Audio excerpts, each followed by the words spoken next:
Terima kasih. Saya hormatin dulu Pak Kiai ini. Mohon maaf kalau mungkin saya beda atau salah, tidak ada bermaksud untuk menjatuhkan juga Ustadz di depan. Memang terkadang saya ini di posisi yang apa ya, posisi tempat hujatan orang. Aduh. Karena saya ini mau berbicara apa yang menurut saya benar.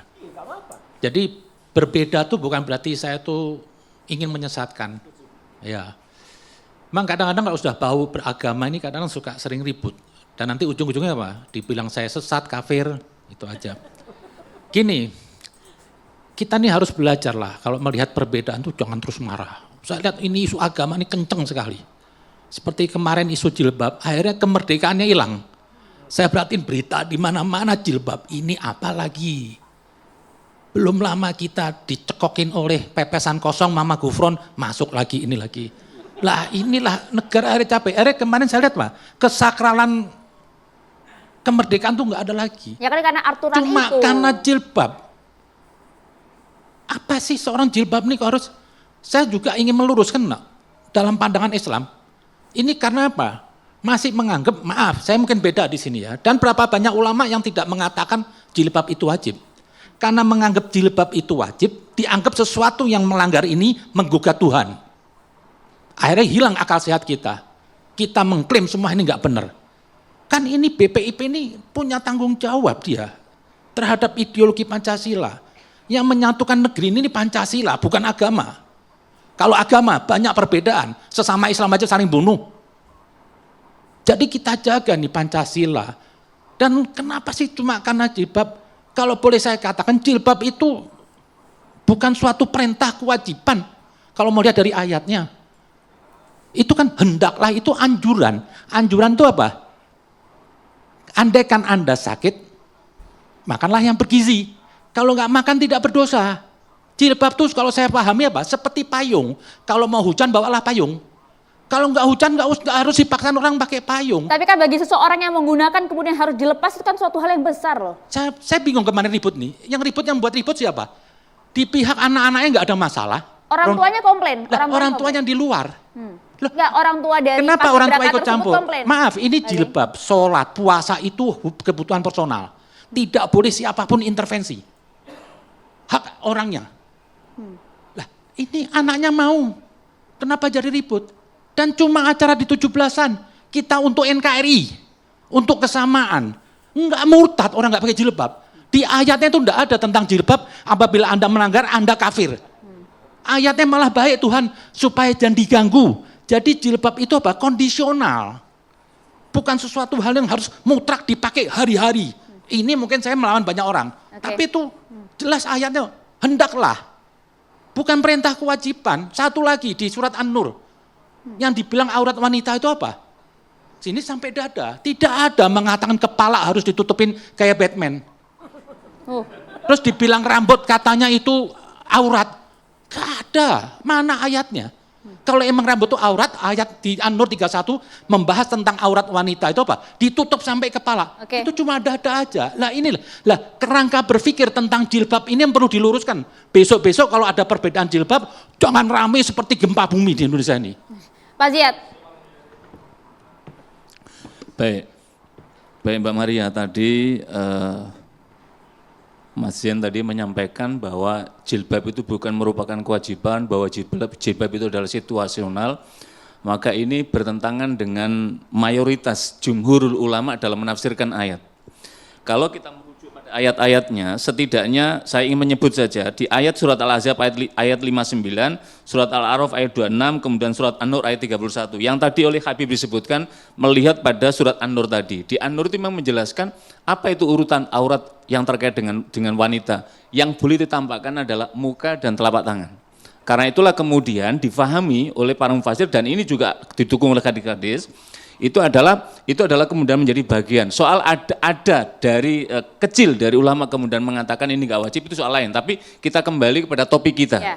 Jadi persoalan masalah jilbab yang terkait dengan pasif geraba kemarin itu enggak ada kaitannya Bib, kemudian gempang enggak, biasa-biasa saja. Kita justru ingin meletakkan tatanan bernegara ini. Bahwa kita enggak boleh melupakan tentang sejarah yang disebut oleh Bung Karno dengan jas merah tadi itu. Apa itu? Indonesia itu merdeka apa? Berkat rahmat Allah Subhanahu wa taala dan didorong keinginan yang luhur, maka menjadi merdeka. Apa maknanya? Maknanya bahwa negara ini mengakui dan bersandar bahwa ini adalah berkat karunia Allah.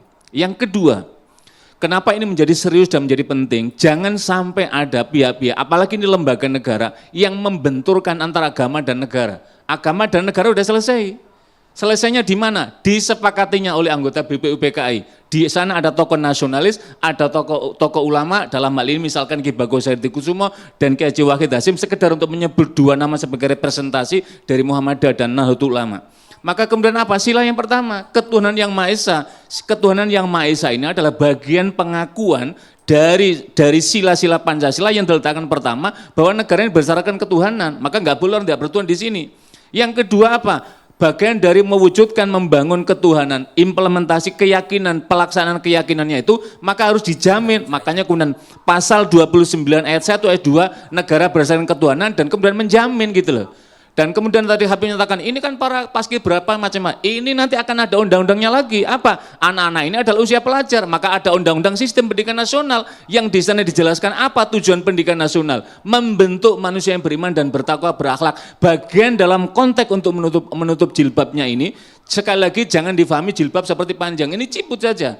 Maka itu adalah bagian dari satu, mengamalkan sila pertama tadi itu, dua, melaksanakan apa itu Undang-Undang Dasar pasal 29 ayat 1 dan 2 itu, tiga, bagian dari pengamalan dari Undang-Undang Sistem Pendidikan Nasional.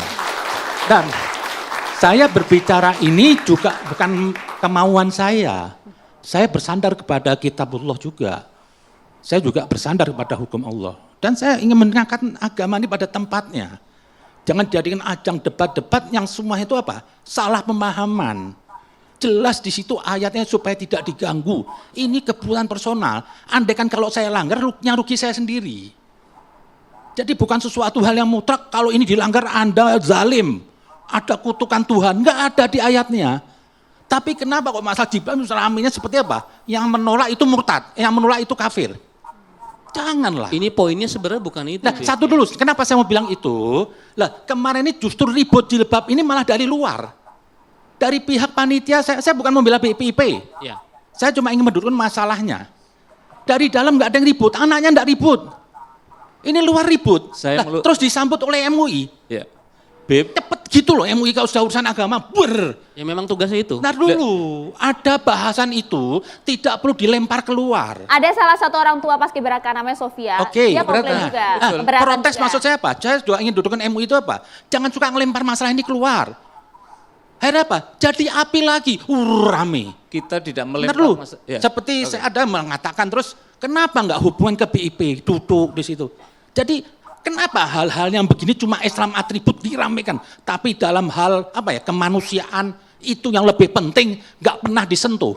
Kalau seperti itu mestinya BPIP juga mengurusi hal-hal yang strategis, BPIP yang banyak melanggar tentang Pancasila, tidak iya. hal yang seperti ini yang sudah kan, established. di satu pihak kan BPIP mengatakan Pak, ini identitas nasional, kan sudah pakai peci, sudah ketutup rambut. Kalau kita mau katakan rambut mau jilbab gaya-gaya orang Arab, kita menganggap itu tolak ukur Islam, dan kita sedikit-sedikit mengadopsi dari Arab, kita punya budaya sendiri. Bagaimana sih sebenarnya? Jilbab, bentar dulu, kita punya jilbab sendiri. Kalau mau adopsi Arab, orang laki juga pakai jilbab dong di Indonesia. Jadi Bib, karena orang Arab pakai jilbab semua laki. Jadi ini loh maksud saya. Iya. Singkat. Ini dipahami supaya untuk apa? Kepentingan NKRI dulu. MUI ini juga bagian dalam rangka menjaga NKRI. Makanya dua tugas utama MUI itu kan, satu khodimul ummah, pelayan umat. Salah satu dari pelayan umat yang adalah himayatul ummah, untuk melindungi umat, salah satunya konteks tadi itu. Yang kedua adalah sodihul hukumah, mitra strategis pemerintah. Ketika ada kebijakan-kebijakan, satu, bertentangan di antara dengan Pancasila dan Undang-Undang Dasar, maka kita punya kewajiban moral untuk meluruskannya. Kita menjadi saya apa? Jangan dilempar keluar gitu loh. Akhirnya ikut apa? Ikut sama buzzer-buzzer ini. Kan mudah dikit, langsung lempar keluar. Buzzer siapa ini? Ya maksudnya orang yang ribut jilbab, kalau Mbak lihat di Facebook semuanya. Sekarang bentar dulu. Nggak ada ruang yang tidak keluar tuh, nggak ada. Harusnya Mbak, MUI itu punya sifat yang santun, yang enak. Oh, saya ini suatu lembaga. Datengin aja BIP-nya. Nggak perlu disambut, ini nggak benar, bubarkan BIP. Ini kan lembaga dibuat sama orang-orang penting. Untuk ideologi Pancasila. Kalau Pancasila kita nggak mau bela, ya hancurlah negeri ini. Justru disitulah MUI berdiri terdepan dalam konteks Maksud utama saya Pancasila. caranya itu jangan suka melempar masalah di Oke, luar. biar dijelaskan dulu. Silakan, Pak Ziad. Jadi tidak ada istilah MUI kemudian melempar, justru MUI hadir bagaimana melindungi umat, bagaimana menjaga NKRI. Maka kemudian berikanlah advice, makanya salah satunya adalah keputusan tentang kaununiyah, tentang produk undang-undang, maka kemudian MUI juga memberikan respon lah. Konteks ini adalah MUI justru ingin mengingatkan, jangan bermain-main isu terkait membenturkan antara agama dan negara bahwa ini sudah selesai. Ketika ini dibenturkan, maka ini justru akan meletupkan. Maka MUI punya kewajiban, ini harus dirim. Maka kemudian mengingatkan pada BPIP itu gitu loh. Mengingatkan pada BPIP. Makanya kemudian MUI mengumpulkan kepada seluruh ormas Islam, salah satunya adalah untuk memberikan pemahaman, memberikan penjelasan tentang konteks ini. Dan di antara ormas tadi itu kencang-kencang, maka MUI menyatakan ini bukan lembaganya tetapi yang perlu dievaluasinya adalah personnya yang terkait dengan pemberi kebijakan itu gitu. Mau suruh bubarin katanya BPIP. Oke. Kan Kak- MUI bilang suruh bubarin BPIP. Sopo?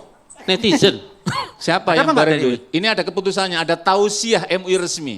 Ada Jadi nggak Habib juga kemarin nggak dari boleh, sikap MUI Habib bilang- juga nggak boleh menebar kebencian begitu. Enggak membar kebencian, kita di sini duduk diskusi. Lah iya betul, makanya kita meluruskan tadi itu bahwa MUI telah mengeluarkan tausiah, tidak ada satu kata pun yang resmi yang Statement keluar, awal nggak ada? kemudian menyatakan membubarkan. Yang ada adalah enggak, statement awal nggak ada. apa? Statement awal nggak ada yang bilang. Tidak ada. Jadi kan kalau kita kan melihatnya kan pada apa yang menjadi keputusan institusi. Statement awal yang pernah ucapan dari Kiai Sapa Khalid Nafis mengatakan bubarkan aja tuh BPIP. Ya kalau tidak bisa mengurusi konteksnya, tapi ketika sudah menyangkut ini maka ulama itu kan selalu yang Maksud guru saya itu jangan sarkasme. Karena